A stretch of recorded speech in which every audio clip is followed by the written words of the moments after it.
Alright, we are back with a new video, and today I'm going to be breaking down my top 10 favorite vote outs in Survivor history. Now, the criteria for this video is going to be a bit subjective, but basically it's just the vote outs that I find the most interesting or the most entertaining across Survivor history. Now, this can be for gameplay reasons or just for pure entertainment, but at the end of the day, I feel like these are the ones that are the most memorable to me and the ones that stick out the most.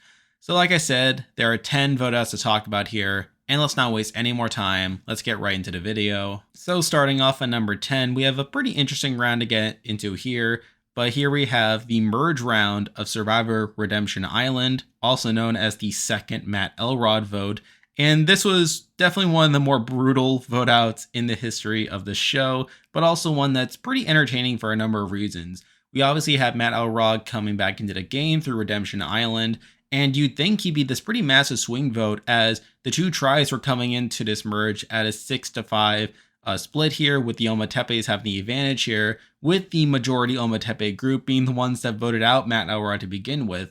And we do see the Zapateros really court Matt's vote here in order to cause a 6-6 tie, and we do see Matt seriously consider it.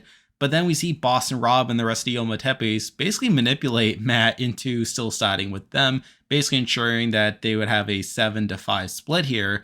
But then interestingly, despite them having this number split, we see Boston Rob basically flip the vote against Matt Elrod, voting him out again.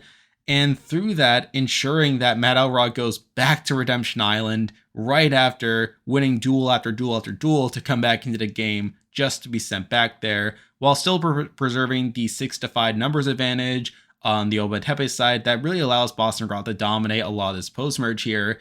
And to throw in another factor is Ralph's idol, which could have been a factor here, except he wastes it on Mike of all people. And with Matt being completely out of the loop and voting for Steve, it just turned into a complete train wreck of a vote here, being a 6-5-1 vote with Matt Elrod being voted out here. So like I said, this is definitely a pretty brutal vote out, with Matt Elrod literally being sent back to Redemption Island after winning a whole bunch of duels. You have them basically taking out the swing vote here, and a missed idol play is another fun aspect to this vote as well. This is definitely one of the more entertaining votes for me, and it's for this reason that it's here at number 10. Now we're moving on to number 9, and we're jumping back in time quite a bit here. However, this tribal also involves Boss and Rob, albeit indirectly, and here we have the Jerry round from Survivor All-Stars. Now this is the final tribal before the merge and came right after a second tribe swap. However, in a really crazy draw, we saw pretty much the exact same tribes being drawn, with most of them just switching the colors on their buffs here, except for Amber, who ended up getting swapped to the Shapiro tribe, which now consisted almost entirely of former Mogo Mogo members. And considering that she was now separated from Boston Rob and was clearly in the minority, it was pretty clear that Amber was going to be in a ton of danger coming to this tribal here.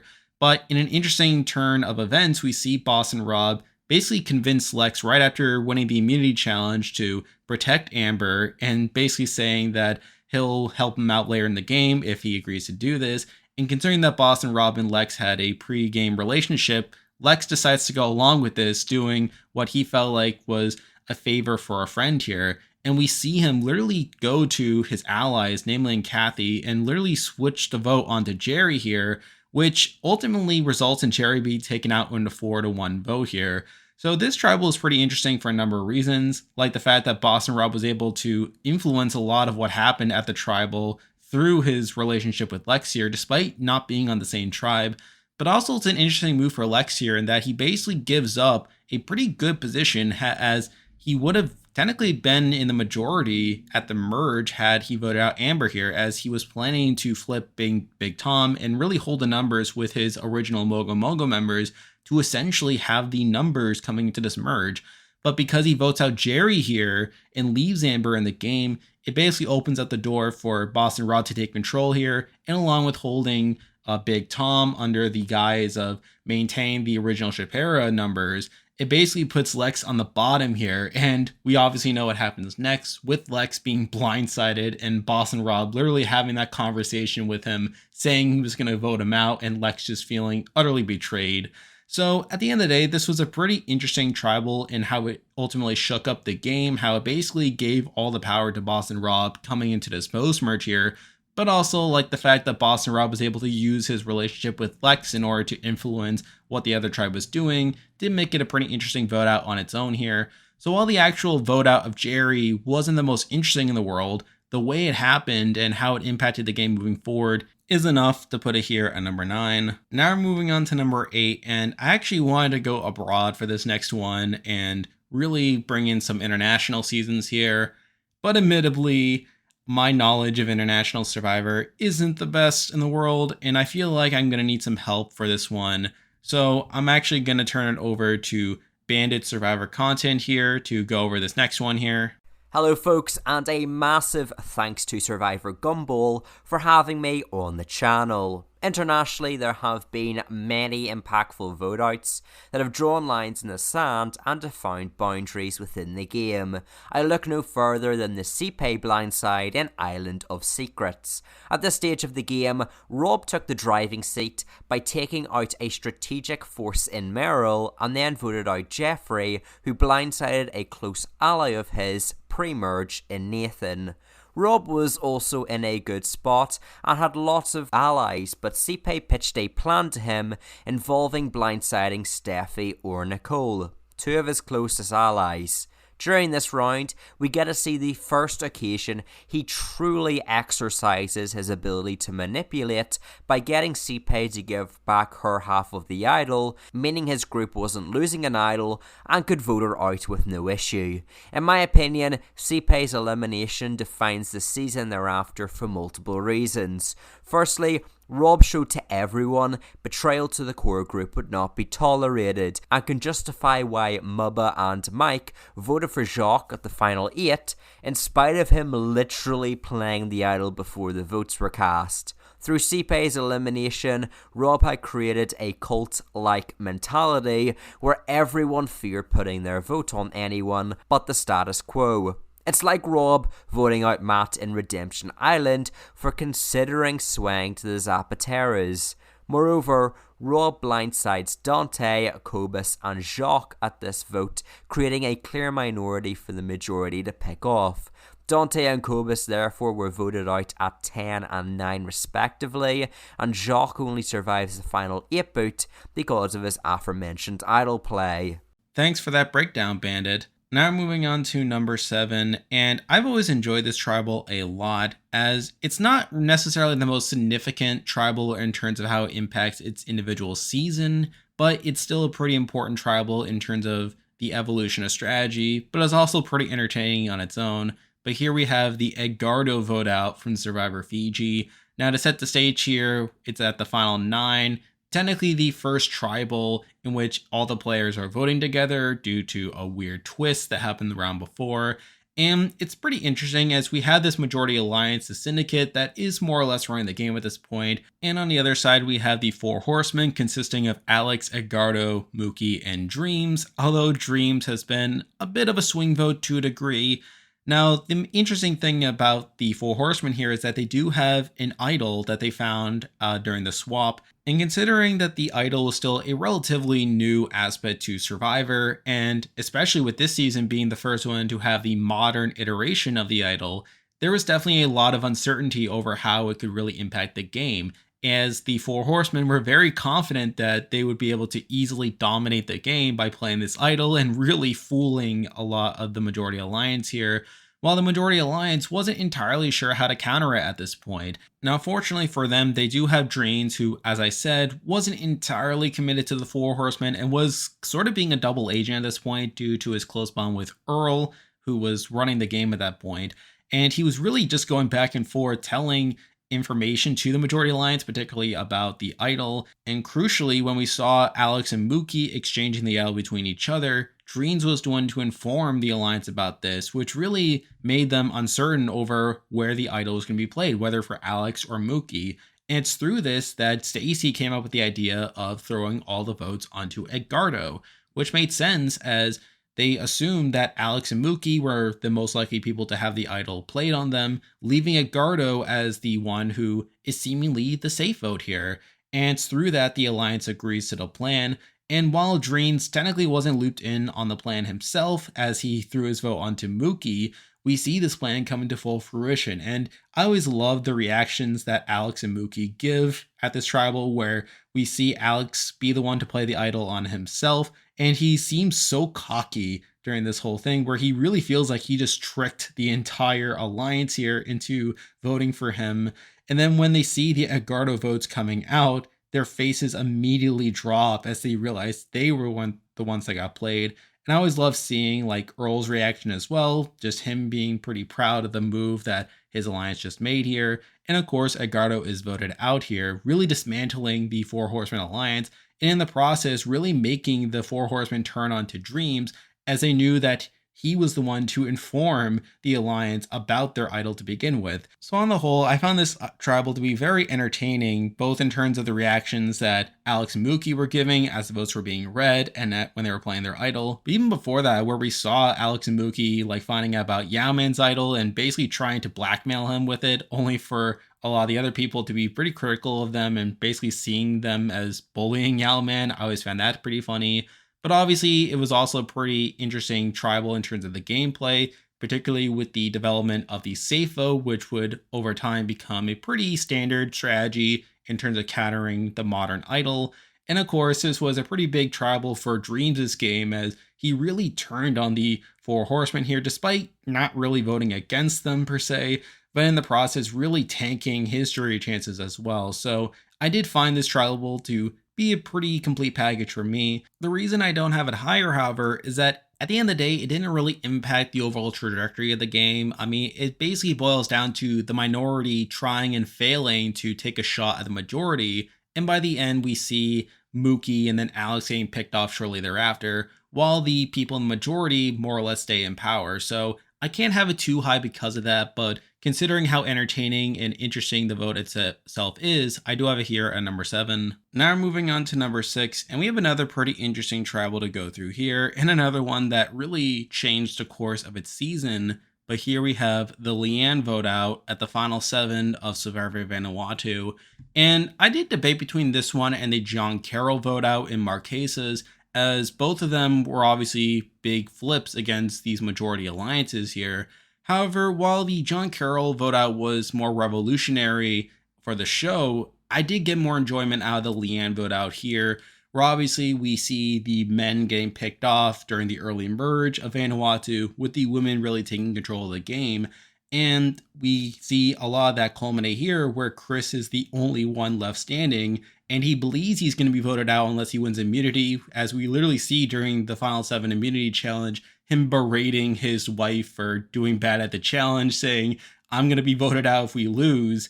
And then supposedly he actually told his wife after getting home from the show that he was voted out at this round. So take that as you will. But obviously we see Twyla and Scout really taking the charge here in getting the outsiders in Chris and Eliza here to really flip the game against the Amy, Leanne, and Julie side of things. And while we did see some build up at the final 8 round with Twyla and Scout deliberating over whether to take the shot, then they ultimately decided to vote out Chad at the final 8. But here at the final 7, with the women having a 6-1 lead over Chris, we see Amy and Leanne really feeling comfortable enough to take a shot with their own, being willing to vote out Eliza here, which really accelerates Twyla and Scout wanting to take the shot against them now, as they realize that they were outside the core of the Yasser alliance and probably would not have gone to the end had they allowed Amy, Leanne, and Julie to run things. So we see them getting to work, and they really pull together this really unlikely alliance, where obviously we have Twyla and Scout pulling in Chris, someone who literally worked to save Twyla at the last round before the merge, only for Twyla to flip on him and the rest of the guys there. And Eliza, someone who obviously had a very hostile relationship with Twyla throughout a lot of the game there. But through that, they're able to get a 4-person majority and really flip the game on the women here, voting out Leanne in a 4-3 vote, with the other 3 women voting for Eliza of all people. And this was obviously a pretty pivotal vote, as it really shifted the control here from the Amy, Leanne, and Julie side of things to this majority alliance that forms here that allows Chris to more or less run his way to the end of the game. So on the whole, I did find this to be a very interesting tribal, both in the setup to it, literally going back to the previous round, but in seeing this alliance coming together and flipping the game here.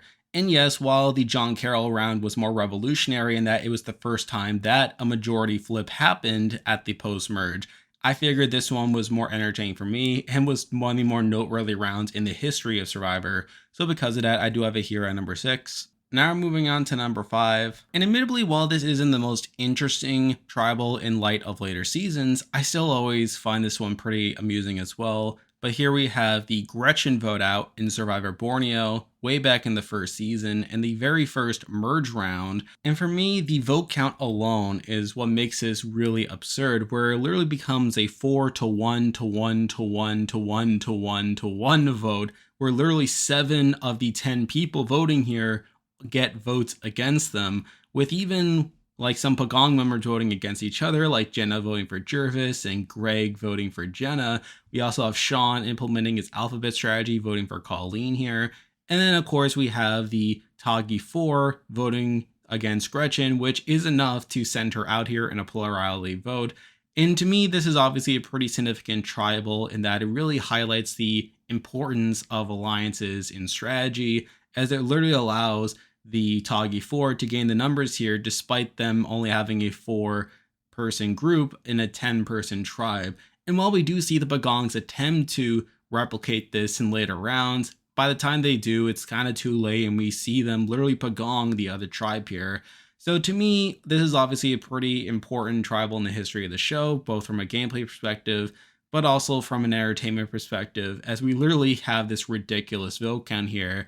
And to me, that's enough to put it in this top 10. But admittedly, there are plenty of other interesting tribals as well. So because of that, I do have to leave it here at number 5. Now we're moving on to number 4. And it wouldn't be right to just have one international vote out here on this list. So I figured, why not add a second one? But again, I'm going to need some help. So once again, I will turn it over to Bandit here. Next up on this list, we have Champions versus Contenders, my personal favourite season, and one of my favourite tribals of all time, as we have the final 9 Matt Rogers boot.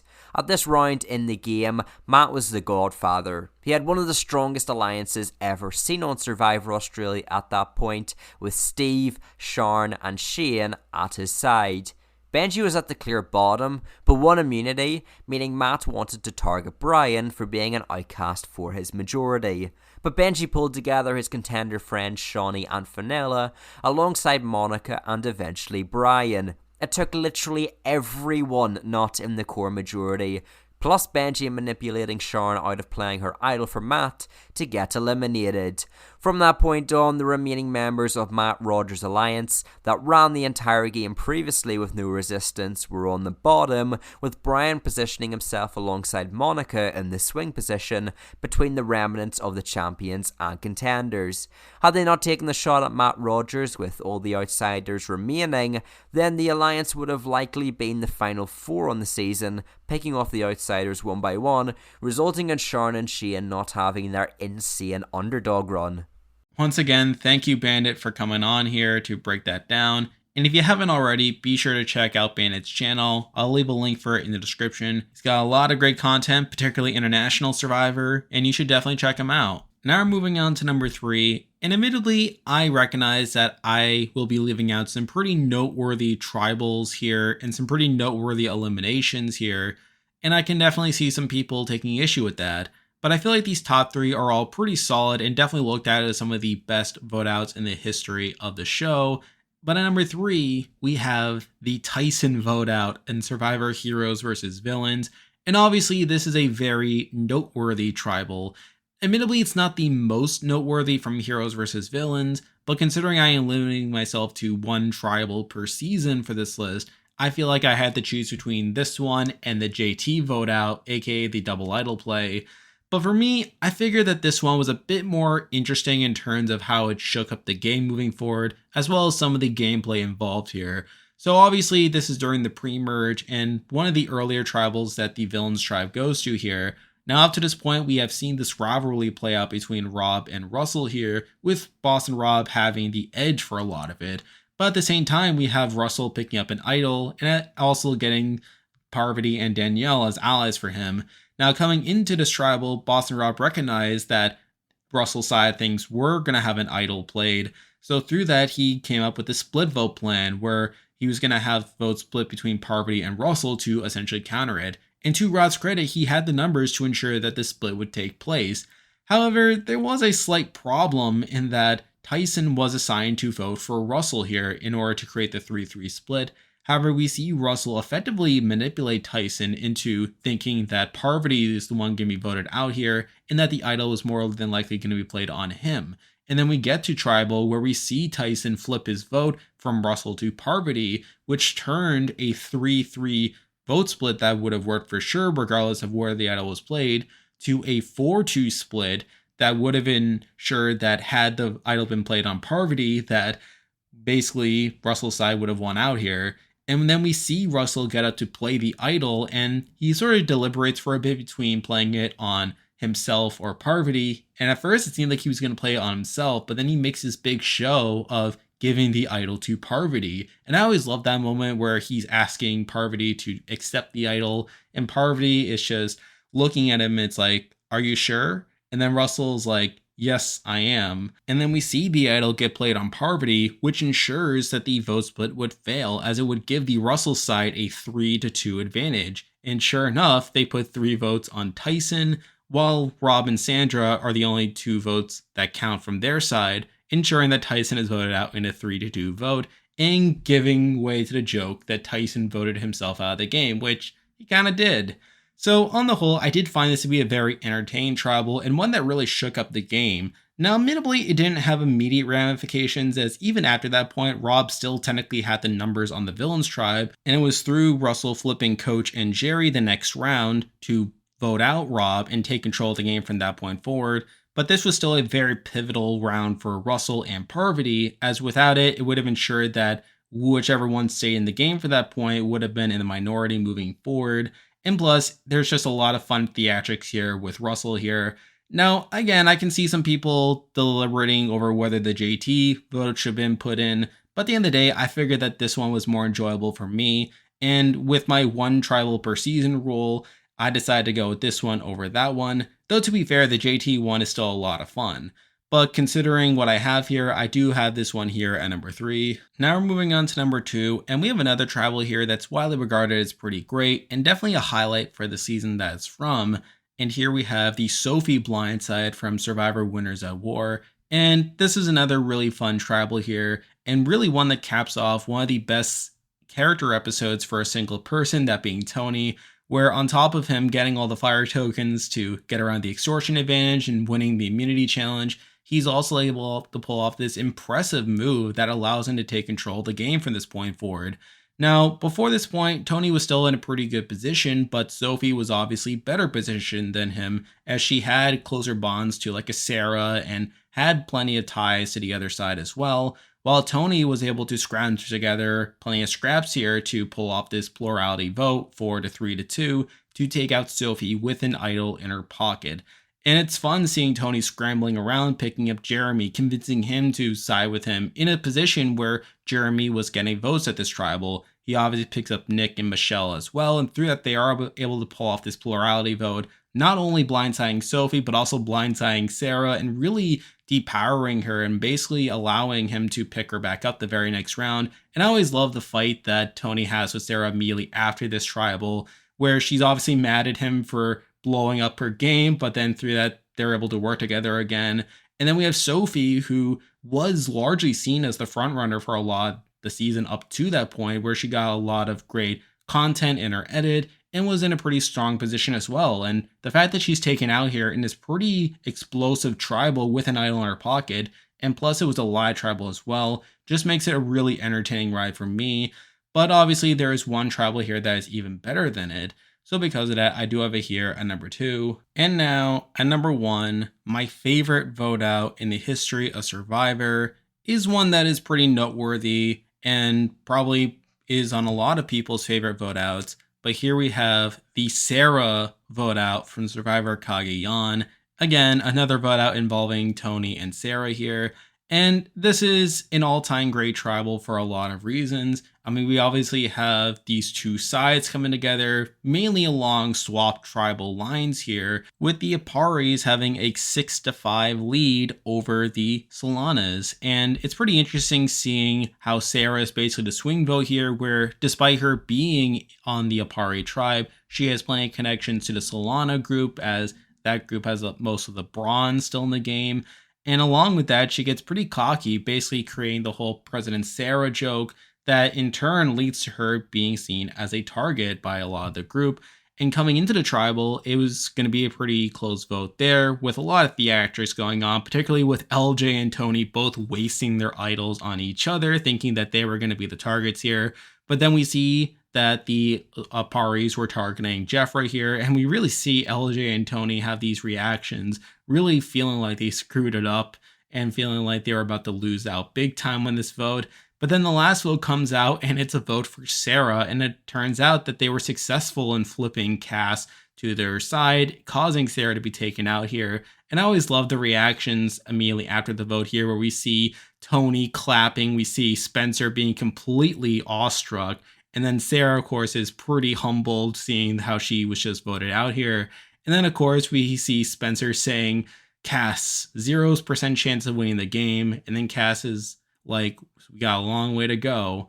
So this is obviously a pretty iconic tribal for a lot of reasons. And while it's pretty simple in terms of its gameplay, where we have these two sides coming in based on older tribal lines, and we have the swing vote being taken out here, again, nothing too new here. I mean, it's the fact that we see all these reactions, we see like these dumb idol plays, and of course we see Trish being successful in flipping Cass really standing out here and really upsetting everyone from her group, as they feel like she was the one that betrayed them. So on the whole, this is a pretty entertaining tribal and definitely an all-time great one. And because of that, I do have it here at number 1. And there we go, that will do it for this week's video. If you like this content, be sure to like and subscribe, it really helps out with the channel. As I said, you should also check out Bandit's channel, I'll leave a link for it in the description. It's a lot of great content on that channel, so be sure to check it out. And if you haven't already, be sure to check out my Discord server, I'll leave a link for that in the description as well. And there's a lot of stuff coming your way moving forward. But for now, that is the video. See ya.